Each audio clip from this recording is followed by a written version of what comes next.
Haleluya, haleluya, Yesu Kristo ashimwe.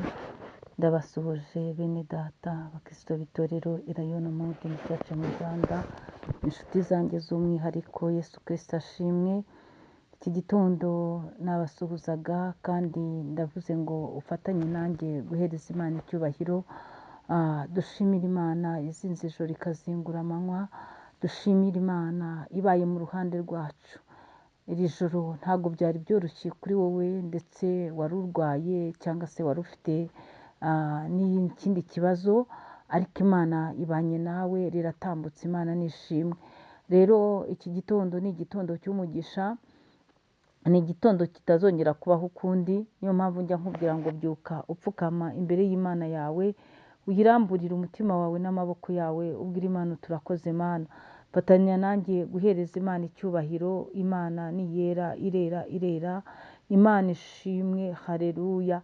Mwa kino gitondo rero tubanje Imana hose muri byose, tubanje Imana ku babisha bacu, tubanje Imana mu mayira tugiye gucamo, tubanje Imana kubo turi buhure nabo, tubanje Imana idufungurire inzira z'umugisha, iduhuze n'ab'umumaro mu izina rya Yesu Kristo.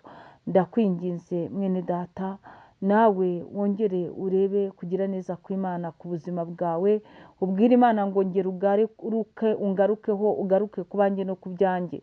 Imana nishimwe cyane. Ni Imana idukunda, ni Imana itwitaho. Imana ishimwe. Muri kumwe na Bishop Leonira, umushumba w'itorero Irayono Mountain Church mu Rwanda. Turacyari mu bihe byiza byo gusenga, tugira tuti kuba uw'umumaro. Twasanze iyo umuntu ari uw'umumaro aba afite ibyiza, cyangwa aba afite kugirira neza mugenzi we.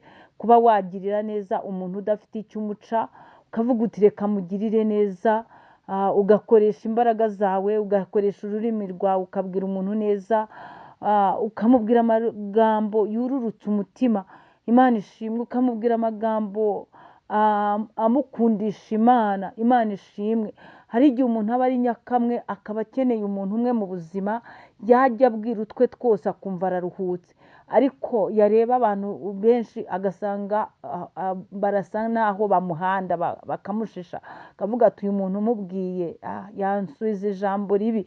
Rero biragukwiriye nawe kuba umumaro muri iyi sosiyete urimo, mu banyarwanda ndetse no mu bandi, mu yandi magurupe niyo baba batari abanyarwanda. Ndavuga ku bari hanze y'igihugu cyacu. Ni ngombwa ngo ugire amateka meza. Umuntu nakureba avuga ati iyo ndi hamwe n'uriya muntu numva nezerewe. Imana nishimwe cyane. Ndifuza rero yuko waharanira yuko waba uw'umumaro mu gihe cyawe nk'iki, mu gihe uriho, mu gihe ugikora, mu gihe mu kazi kawe, ahantu hose uba uw'umumaro. Imana ihabwa icyubahiro. Nawe ujye wiha amanota, uvuga uti iki kintu nagikoze neza, uyu muntu namugiriye neza. Ariko wowe ujye ubikora utareba inyungu ku mwana w'umuntu, ahubwo ujye usa n'uri kwandikisha umubyizi imbere y'Imana Data wa twese mwiza. Imana itibagirwa imirimo we, iyo ngiyo aba ari yo uzajya wandikishaho imibyizi yawe. Vuga uti jyewe nafashije umukene, nzi ko uriya mukene nta kintu yanyitura, ariko namugiriye neza. Numara kubikora utyo rero, wabikoze utyo, ukabwira Imana uti Imana buriya hariya nyine nemeye kuyoborwa nawe, nagiriye umukene neza. Icyo gihe Imana yawe niyo muzaba mubiziranyeho. Imana ishimwe. Ni byiza kuba uw'umumaro. Iyo umuntu ari uw'umumaro ntabwo agira ishyari. Iyo umuntu ari uw'umumaro ntabwo agira intonganya. Iyo umuntu ari uw'umumaro ntagira ibitutsi bihanda bene se. Iyo umuntu ari uw'umumaro ntabwo agenda akeka abantu, abakekaho ibibi. Imana ijya ireba abantu uburyo babivangavanga. Umuntu akitwa umukristo, ariko akaba ari we uvuga ibibi, akaba ari we ugira ishyari. Ibyo ngibyo ntacyo bimaze. Ibyo ntabwo bikwiriye umuntu uri gushaka kuba uw'umumaro, kuko iyo ushaka kuba uw'umumaro urihana. Wihana ayo mashyari, wihana inzangano, wihana amagambo mabi, wihana intonganya, wihana ibitutsi, wihana no gukeka ibibi, kuko mu gukeka burya havamo kubeshya. Imana itugirire neza. Nakubwiraga rero ngo kuba uw'umumaro biragukwiriye yuko uharanira kuba uw'umumaro. Imana ishimwe. nyemerera rero muri aka kamwanya dusome ijambo ry'Imana, urwandiko rwa mbere intumwa Pawulo yandikiye Timoteyo. Turasoma ibice ni 6, umurongo ni uwa 20. Titire y'ijambo handitse ngo imbuzi n'inama zitari zimwe. Tugeze ku murongo wa 20 handitse ngo iki? Handitse ngo Timoteyo we, ujye urinda icyo wagabiwe, uzibukire amagambo adakwiriye kandi atagira umumaro, n'ingirwa bwenge zirwanya iby'Imana. Hariho abantu bavuga ko babufite, bikaba byarabateye kuyoba bakava mu byo kwizera. Imana itugire neza, ubuntu bubane namwe. Imana ishimwe. Iri ni ijambo intumwa Pawulo asoza muri uru rwandiko rwa mbere yandikiye Timoteyo, amubwiye rwose amwihanangiriza atujye urinda icyo wagabiwe, uzibukire amagambo adakwiriye kandi atagira umumaro. Imana itugirire neza. Timoteyo yaramubwiye ngo uzibukire. Nawe biragukwiriye kuzibukira amagambo adakwiriye kandi atagira umumaro. Biragukwiriye kuzinukwa, biragukwiriye rwose uzinukwe, uzibukire amagambo adakwiriye kandi atagira umumaro. Uyu munsi muri iki gitondo, nimba uri uw'umumaro, amagambo ava mu rurimi mu kanwa kawe, ese ubona yubaka bene so cyangwa arabasenya? Ese ubona abomora cyangwa arabakomeretsa? Muri iki gitondo njye nashatse kukubwira ngo nimba uri uw'umumaro, ubereye umumaro mwene so, amagambo umubwira aho ntiyamuteye ibikomere bikomeye, aho amagambo yawe ava muri ako kanwa kawe ntago yaba agenda amutoneka ku bikomere yari yisanganiwe.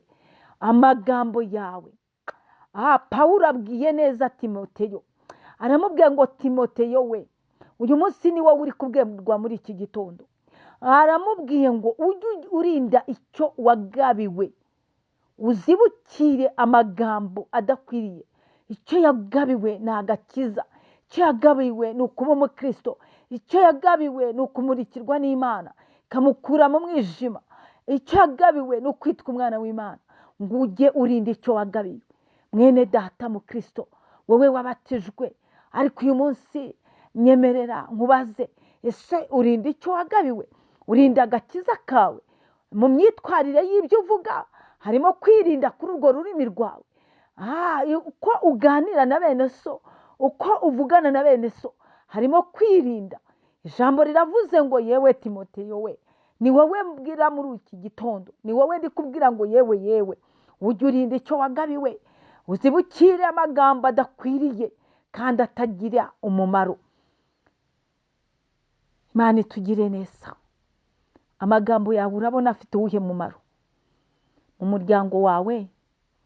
Ayo magambo yawe afite uwuhe mumaro? Reka nkubaze, amagambo yawe ateza imbere uwo muryango wawe mu buhe buryo? Ashishikariza abantu ibyiza? Ayo magambo yawe harimo gushishikariza abantu ibyiza? Amagambo yawe. Pawulo aravuze ngo uzibukire amagambo adakwiriye. Amagambo adakwiriye ava mu kanwa kawe, amagambo adakwiriye ujye ubwira umuntu akirirwa arira, abyina muzunga akayoba n'inzira. Amagambo adakwiriye uzibukire amagambo adakwiriye atagira umumaro aboneka mu kanwa kawe.